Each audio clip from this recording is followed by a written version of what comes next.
Let's say if it was a majority, I would be concerned about the sodium content at that point if they were having like several servings a day, just because even the lower sodium options are not necessarily super low. So that's potentially a concern. But even so, like it depends on what they're eating instead. If they were eating a diet where they're having bacon and sausages for breakfast, they're having, a meat sandwich for lunch, and then they're having a burger for dinner, and they replaced all of those with the plant-based products, I would actually expect the plant-based products to improve their health. Right. So it really comes down to what you're comparing it to.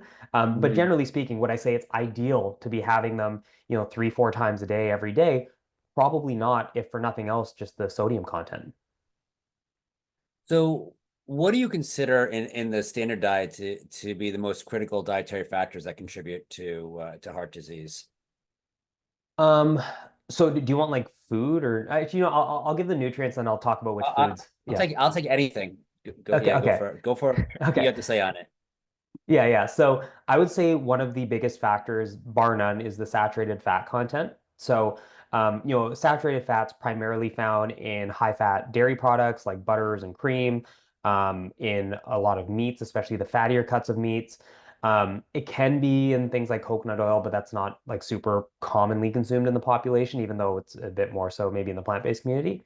But the saturated fat content is one that is critical to help lower our LDL cholesterol levels and ultimately our cardiovascular risk. But what you replace the saturated fat with is also important. So if you're replacing it with just a bunch of refined grains and added sugars, you're probably not doing yourself a lot of favors. But if you're replacing it with higher fiber foods or polyunsaturated fats from things like, nuts and seeds, for example, that could be quite beneficial and make a significant difference. So, yeah, the saturated fat is one. And then second, it's not so much something that's in the standard diet, but something that is lacking in the standard diet is fiber. So now that's a bit of a cop-out answer here because fiber is just prevalent in whole plant foods. So it's basically me telling people, hey, eat more whole plant foods in general. But the fiber is probably the other big piece. I'd say those are two of the biggest. Okay. And I'm sorry, you were going to say, I think you were going to say some other things outside of food as well. Oh, no, no. So the nutrients were saturated fat and fiber, and then I listed the foods that they Oh, apply to. okay. Yeah. Okay. And is the so the plant-based meats became, popular for a while. What's the Mhm. trend line look like now for these products? Yeah, so I mean, they've come and gone in sort of waves. There's a really good article. I'm trying to remember if somebody knows where it was published, please drop it in the chat. But it was an interview with the CEO of Beyond Meat, Ethan Brown, and they discussed sort of the very intentional um, pushback and messaging from the meat industry around the processing of plant-based meats and the chemical components and all of that, and it worked. Like that's the thing that Ethan actually discusses in the article, is that he knew that this pushback was coming, but what was sort of shocking about it is that it actually was very effective and it really worked, and it created this sort of fear around plant-based meats, much of which was unwarranted, and led to a bit of a downfall in the at least certain plant-based meat products. Now, I think there's a bit of a comeback happening. I think that's a part of why Beyond Meat did reformulate their products to really focus on the health aspects.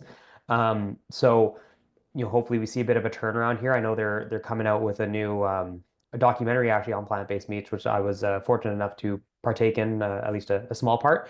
And I know that's coming soon. I don't think I can give the release date yet, but there's a couple little trailers on their socials. But yeah, like I'm hoping that we see a bit of a turnaround, because again, I don't think anybody needs to consume these products, but especially when we're talking about the debate between plant-based meats and meats, I mean, it's no contest. And I think they've really done a good job messaging and creating fear around it.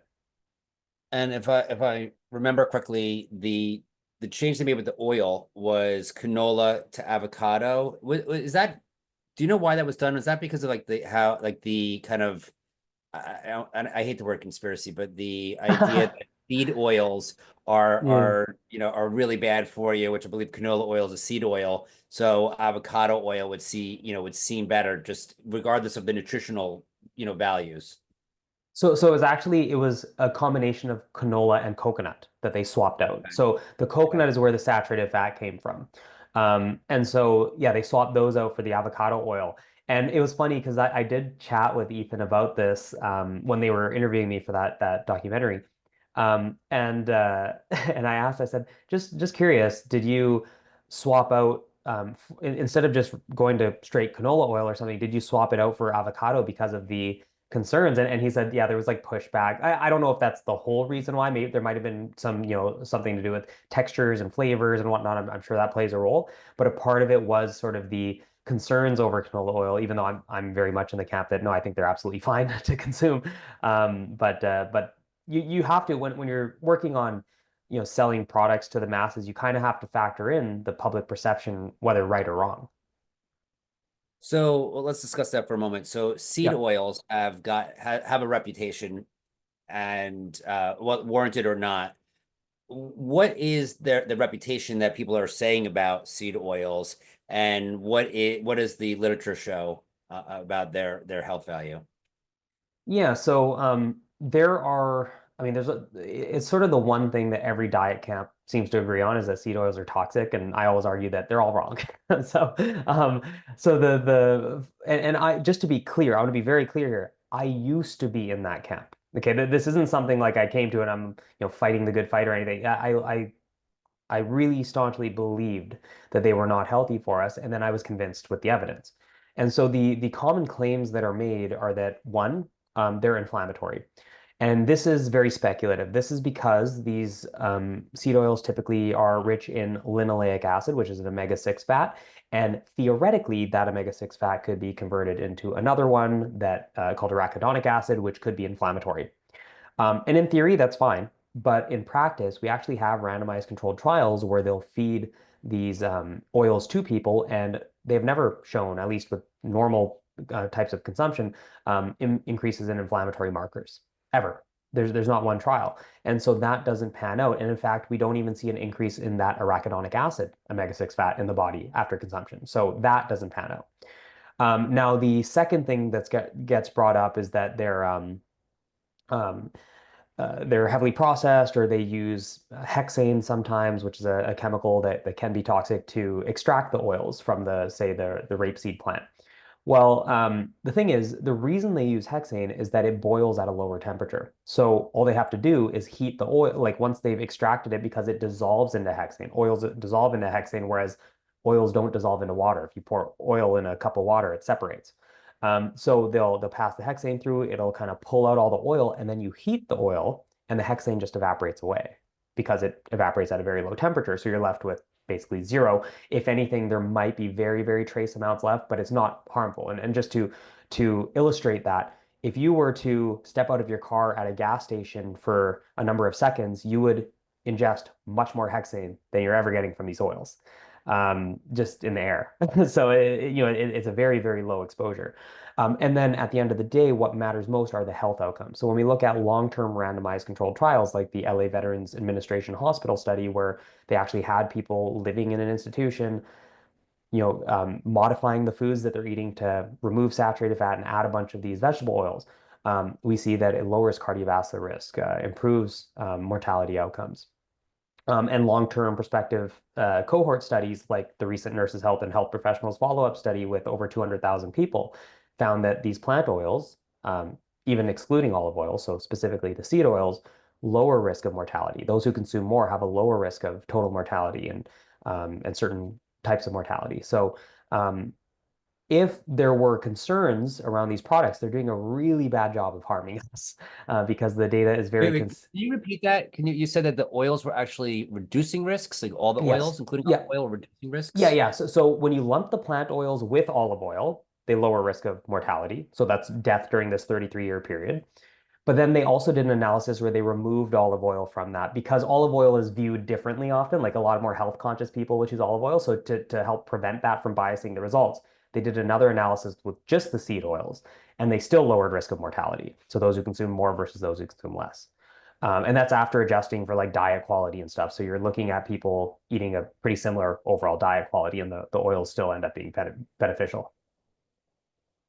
Okay, so yeah, I'm a little confused because that kind of is contrary to pretty much every doctor with regard to oil. I mean, very few people that we've heard over the conference have said that adding this oil in actually conferred health benefits in general, which is, am I correct that that's what you're saying, that adding in, Yep. regardless of whether it's olive oil or these seed oils, it actually was a healthy result? Yeah, but that's consistent. And we have further data on like for example, blood biomarkers. So one thing that's interesting about these oils, because they are so rich in linoleic acid, that omega-6, we can actually measure the levels in your body, and we don't make it. So the only reason it's there is because you consumed it, and the main source are vegetable oils.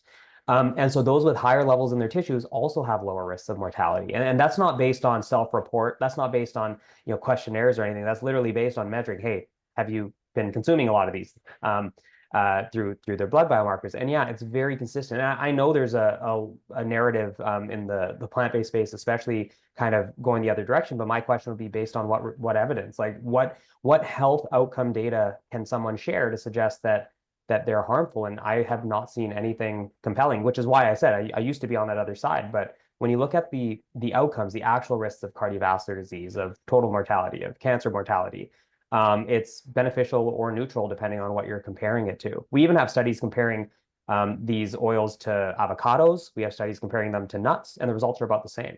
And so a lot of where the confusion comes from are speculations around the types of fats, or like mechanistic studies where, for example, they'll look at how well the arteries dilate after consuming large amounts of oil. That's something that gets put out there a lot. But the thing is, these temporary fluctuations in arterial function don't necessarily translate to worse outcomes. For example, exercise does that. If you exercise, you can, cripple your arteries, so to speak, for a bit. But exercise is good for you. So why would we focus on this intermediate marker when we can look at the end result and see that exercise is very beneficial for you, just like we see with these oils? Nobody has to consume them. There are nuts and seeds and other sources for sure, but I don't think they should be, feared necessarily. Can you name some of those studies? Because I'd like to Yep. present them to other Yep. doctors. Yeah, so the nurses' health study and health professionals follow-up study was the latest one. So it was a combined cohort, or they combined the two nurses' health studies and the health professionals follow-up study in one publication. Came out on March 4th, I believe. There is the NIH AARP study, which looked at olive oil, canola oil, and corn oil, and then butter and margarine as well. There's the PREDIMED study, which looked at the Mediterranean diet plus olive oil versus the Mediterranean diet plus nuts, and you got pretty similar results regardless. There was also another publication from the Nurses Health Study and Health Professionals Follow-Up Study looking at avocados and the substitution with either olive oil or vegetable oils. There was the LA Veterans Administration Hospital Study, which was a long-term randomized controlled trial looking at seed oils. And then there was a meta-analysis by Lee et al., Li et al., looking at the blood biomarkers or tissue biomarkers, sorry, as I mentioned. And then finally, there's a meta-analysis by Hooper et al. In the Cochrane collaboration, looking at the randomized controlled trials on the topic. So the LA veterans plus other randomized controlled trials, putting them together.